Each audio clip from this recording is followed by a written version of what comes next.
It's continuing to grow leaps and bounds. In the last 8 years, the number of parks went from 40 in the U.S. to more than 1,000 around the world. But as more and more pop up, there is growing concern about how safe they are.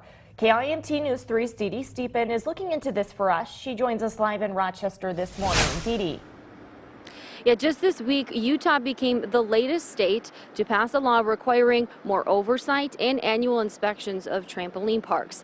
It's something less than a dozen states have done, and Minnesota is not one of them. But I talked to Scott Pullen, the owner of Air Insanity here in Rochester, who says it's only a matter of time before Minnesota jumps on board. Not only do I foresee it, I wish that it could happen. That's why when he opened his park less than a year ago, he made sure it was built to industry safety standards set by the International Association of Trampoline Parks. Is there existing trampoline park owners who have been in the business for the last, decade or so as the industry's grown and developed, and they are more or less taking all of those hard lessons learned with some of the existing stories and setting standards on, hey, this is what needs to be done in order for it to be safe. As members of the IATP, Air Insanity also has to adhere to minimum safety practices, like how many court monitors need to be present.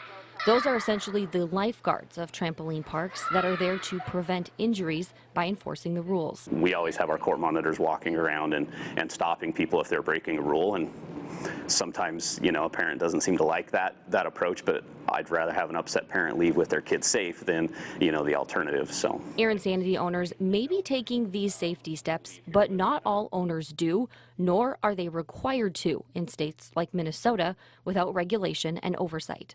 If they were regulated more, I feel that people that are building these trampoline parks would take the ownership side of it more serious and truly keep the injury level, as low as possible.